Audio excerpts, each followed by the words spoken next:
अस्सलाम वालेकुम वरहमतुल्लाहि वबरकातुहू। आज मैं आपको शादी के लिए एक बहुत ही ज़बरदस्त वजीफ़ा बताने जा रही हूँ। इंशाअल्लाह जिन बच्चियों की या बच्चों की शादियाँ नहीं हुई भी, उनके माँ बाप भी ये वजीफ़ा कर सकते हैं और ख़ुद बच्चे जो हैं वो ख़ुद भी ये वाला वजीफ़ा कर सकते हैं। एक तो ये है कि आपको सबसे पहले जो है वो इस्तिग़फ़ार पढ़ना है। इस्तिग़फ़ार आप जो भी पढ़ना चाहें आप पढ़ सकते हैं। अगर आप हज़रत इब्राहीम अलैहिस्सलाम का इस्तिग़फ़ार रब्बना इग़फ़िरली व लिवालिदैया व लिलमुमिनीना यौम यक़ूमुल हिसाब वाला इस्तिग़फ़ार पढ़ें तो ये बहुत ही बेहतरीन इस्तिग़फ़ार है। इंशाअल्लाह इस इस्तिग़फ़ार से आपका जो है बहुत जल्दी काम जो है बनने चलते जाएंगे।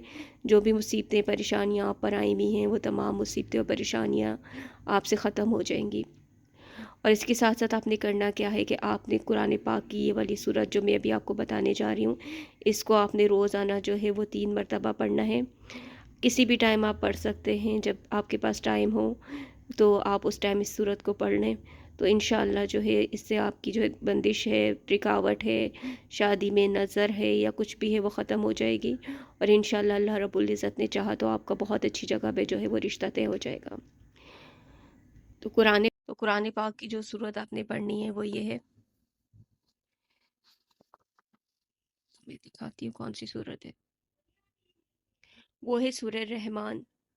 सूरह रहमान को आपने अव्वल व आखिर व 11-11 मरतबा दुरूद शरीफ के साथ जो है इस पूरी सूरत को जो है आपने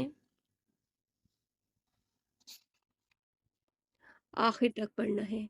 और आखिर की ये जो आयत है, तबारकस्मु रब्बिका ज़िल जलाली वल इकराम, इसको आपने जो है वो हर दफ़ा जो है वो 11 मरतबा पढ़ना है और फिर आपने दुआ मांगनी है। जब आपने इसको 11 मरतबा पढ़ लिया तो फिर आप जो है दोबारा से आप सूरह रहमान को पढ़ेंगे। तो आप जो है फिर दोबारा से जब सूरह रहमान ख़त्म होगी तो फिर दोबारा आप इस आयत को जो है वो 11 मरतबा पढ़ेंगे। तो इस तरह से आप फिर दोबारा इस सूरत को ख़त्म करके आप दुआ मांगेंगे और इसके बाद आप दोबारा से सूरह रहमान को पढ़ेंगे।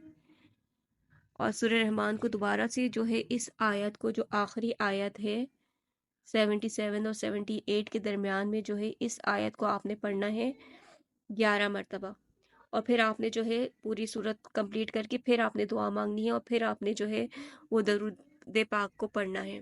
दरूद पाक पढ़ के आप दोबारा से दुआ मांगेंगे और इंशाअल्लाह जो है ये अमल सिर्फ आपने 3 दिन करना है। 3 दिन के बाद जो है आप जो है इंशाअल्लाह अल्लाह रब्बुल इज़्ज़त से दुआएं करते रहेंगे तो इंशाअल्लाह आपका जो रिश्ता है वो ज़रूर होगा।